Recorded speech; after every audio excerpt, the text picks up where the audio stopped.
दोस्तों, पति ब्रह्मचारी की कहानी में सूरज जो है वह पुलिस कमिश्नर से मिलने के लिए जाता है क्योंकि दोस्तों आप लोगों को पता ही है कि ईशा जो है वह सूरज की पत्नी है। और पूरे पुलिस डिपार्टमेंट में पता है कि ईशा दादा भाई गुंडे की पत्नी है। जिसके बाद दोस्तों कुछ पुलिस वाले ऐसा का मजाक भी उड़ाते हैं। आप लोगों ने कहानी में देखा होगा। लेकिन दोस्तों सूरज को यह बात अच्छी नहीं लगती है कि उसकी वजह से ईशा का सर डिपार्टमेंट में नीचा हो रहा हो। इस वजह से सूरज जो है वह एक बहुत बड़ा फैसला लेने वाला है। वह पुलिस कमिश्नर के पास जाने वाला है और बोलने वाला है कि ईशा मेरी पत्नी है, पर वह मुझे बिल्कुल भी सपोर्ट नहीं करती। जिस दिन मेरे खिलाफ कोई सबूत मिल गया तो मुझे गिरफ्तार करने की धमकी भी देती है। इस वजह से आप लोग उसे कोई भी टॉर्चर नहीं करेंगे क्योंकि वह मेरे साथ मिली हुई नहीं है। क्योंकि दोस्तों सूरज को बहुत अच्छे तरीके से पता है कि कुछ पुलिस वाले ईशा को टॉर्चर करते हैं कि वह गुंडा का पत्नी है। और दोस्तों सूरज इसीलिए कमिश्नर से मिलने के लिए जाता है क्योंकि अभी पुलिस डिपार्टमेंट के पास सूरज के खिलाफ कोई सबूत नहीं है। यहां तक उसकी एक फोटो भी हाथ नहीं लगी है और कोई भी सूरज के खिलाफ गवाही देने को तैयार नहीं होता है। इस वजह से सूरज जो है वहां पर मिलने के लिए जाता है पुलिस कमिश्नर से और ईशा के बारे में बताता है, जिसके बाद कहानी में काफी बड़ा ट्वीट आप सभी को देखने को मिलेगा। तभी वहां पर ऐसा भी पहुंच जाती है। लेकिन अब इंतजार सिर्फ ईसा को एक बात कहा है कि किसी भी तरीके से सूरज के खिलाफ सबूत इकट्ठा करना, उसे गिरफ्तार करना, तभी ऐसा अपने डिपार्टमेंट में ईमानदार साबित होगी। तो लिए दोस्तों जानते हैं आगे की कहानी कि ईस के बाद आप सभी को क्या दिखाया जाएगा, क्योंकि आगे की कहानी में काव्या की दूसरी शादी की भी बात होने वाली है। ईशा के सामने आखिरकार सूरज के दादा भाई बनने के पीछे का असली मकसद आ ही जाता है। जैसे ही ईशा को इस राज का पता चलता है उसके पैरों तले जमीन खिसक जाती है। जिस इंसान को वह अब तक एक खतरनाक गुंडा समझ रही थी, उसी की सच्चाई जानने के बाद उसकी सोच पूरी तरह बदल जाती है। आने वाले एपिसोड में कहानी एक बहुत ही बड़ा और दिलचस्प मोड़ लेने वाली है। कहानी में दिखाया जाएगा कि पुलिस कमिश्नर काफी समय से दादा भाई को पकड़ने की कोशिश कर रहे हैं। पूरी पुलिस टीम कई महीनों से उसके पीछे लगी हुई है, लेकिन हर बार दादा भाई उनके हाथ से निकल जाता है। तभी अचानक एक दिन खुद दादा भाई कमिश्नर साहब को फोन करता है और कहता है कि वह उनसे मिलने उनके ऑफिस आने वाला है क्योंकि उसे बहुत जरूरी बात करनी है। यह सुनकर कमिश्नर साहब भी हैरान रह जाते हैं कि आखिर जिस अपराधी को पुलिस ढूंढ रही है वही खुद मिलने क्यों आ रहा है। इसी दौरान ईशा भी यह पूरी बातचीत सुन लेती है। उसके मन में कई सवाल उठने लगते हैं।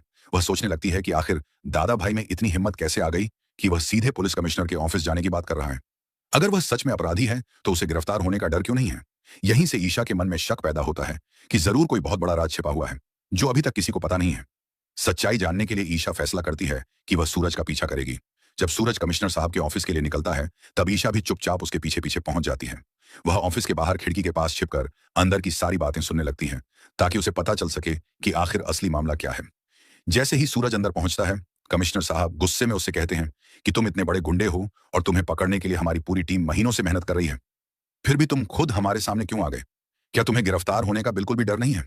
कमिश्नर साहब के सवाल सुनकर माहौल काफी गंभीर हो जाता है और बाहर खड़ी ईशा भी सांस रोककर सब कुछ सुन रही होती है। तभी दादा भाई बने सूरज बहुत शांति से जवाब देता है कि मैं दुनिया की नजरों में जरूर एक गुंडा हूं, लेकिन इसके पीछे एक बहुत बड़ा मकसद छिपा हुआ है। मैं अपनी मर्जी से यह सब नहीं कर रहा हूं, बल्कि सरकार के आदेश पर इस रूप में काम कर रहा हूं। मैं देश की एक खुफिया एजेंसी के लिए गुप्त एजेंट हूं। अगर मेरी असली पहचान किसी को पता चल गई तो मेरा पूरा मिशन खत्म हो जाएगा। इसलिए मुझे दादा भाई का रूप अपनाना पड़ा ताकि मैं देश के दुश्मनों के बीच रहकर उनकी पहचान कर सकूं और उनकी सारी जानकारी सरकार तक पहुंचा सकूं। सूरज की यह बात सुनते ही कमिश्नर साहब के होश उड़ जाते हैं। उन्हें समझ में आ जाता है कि सूरज कोई साधारण इंसान नहीं, बल्कि देश की सुरक्षा के लिए अपनी जान जोखिम में डालकर काम कर रहा है।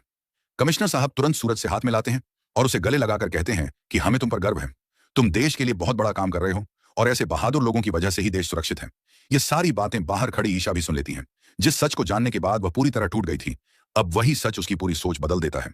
उसे एहसास होता है कि उसने सूरज को कितना गलत समझ लिया था। जिसे वह अपराधी मान रही थी वह तो वास्तव में देश का सच्चा सिपाही निकला। यह जानकर ईशा की आंखों में आंसू आ जाते हैं और उसे अपनी गलती का एहसास होने लगता है। इसके बाद कमिश्नर साहब तुरंत सभी पुलिस अधिकारियों को सूचना देने का फैसला करते हैं। वह कहते हैं कि जब तक मिशन पूरा नहीं हो जाता कोई भी पुलिसकर्मी दादा भाई को गिरफ्तार करने की कोशिश नहीं करेगा, क्योंकि वह सरकार के बेहद महत्वपूर्ण मिशन पर काम कर रहा है।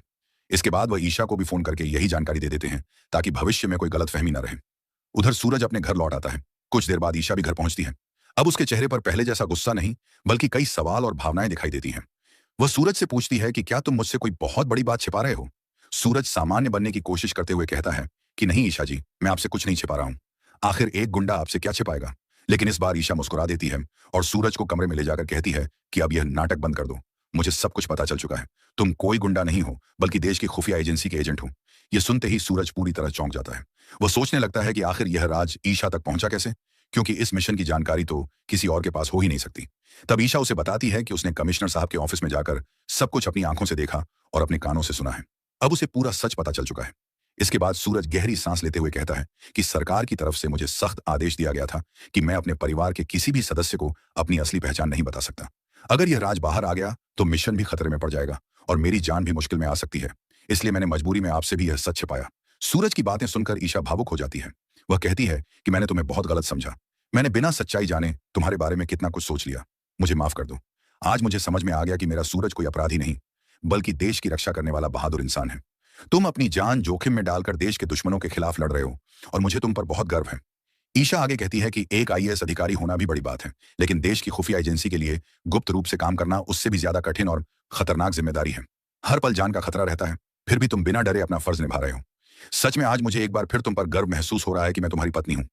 इसके बाद सूरज ईशा से एक वादा मांगता है।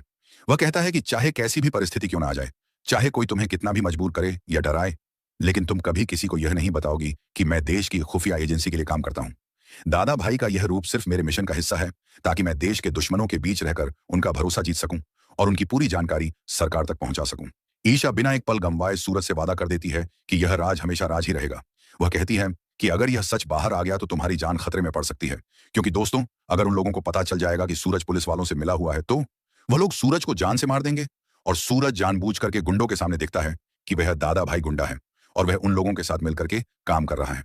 लेकिन दोस्तों, यहां पर कमिश्नर साहब को भी ईशा सूरज की सच्चाई बताने वाली है और इस बात को अंदर ही रखेगी ताकि किसी को पता ना चले, क्योंकि दोस्तों, पुलिस और डिपार्टमेंट में भी काफी ज्यादा गद्दार भरे हुए हैं जो सूरज की खुफिया राज को खोल सकते हैं। जिसके बाद कहानी में आने वाले एपिसोड में आप सभी को दिखाया जाएगा कि सूरज को सरकार पुरस्कार भी देगी जब वह गुंडों को पकड़वा देगा, यानी कि देशद्रोहियों को पकड़वा देगा, और जो कानून में लोग छुपे हुए हैं उन्हें भी पकड़वा देगा। तो दोस्तों, मुझे उम्मीद है कि आप सभी को यह आज का अपडेट पसंद आया होगा। अगर अपडेट पसंद आया होगा तो बीजू का प्रोमो लाइव को सब्सक्राइब कर लीजिएगा ऐसे ही अपडेट को हमेशा देखने के लिए। थैंक यू सो मच दोस्तों। और एक बात और, आज का ये अपडेट आप लोगों को थोड़ा सा भी अच्छा लगा होगा तो आप लोग की कमेंट कर दीजिएगा कि आगे सीरियल में क्या होना चाहिए और आप लोग क्या देखना चाहते हैं, और आज का ये अपडेट आप लोगों को कैसा लगा, क्योंकि दोस्तों, आपका एक कमेंट से हमें वीडियो बनाने में काफी ज्यादा मोटिवेशन मिलता है। हमें पता लग जाता है कि हमने इतनी मेहनत से जो आपके लिए वीडियो को बनाया वह मेहनत हमारी सफल हो गई। हमें जानना एक ही नख है कि हमने जो इतनी मेहनत से आपके लिए वीडियो को बनाया है वह आपको कैसा लगा। धन्यवाद।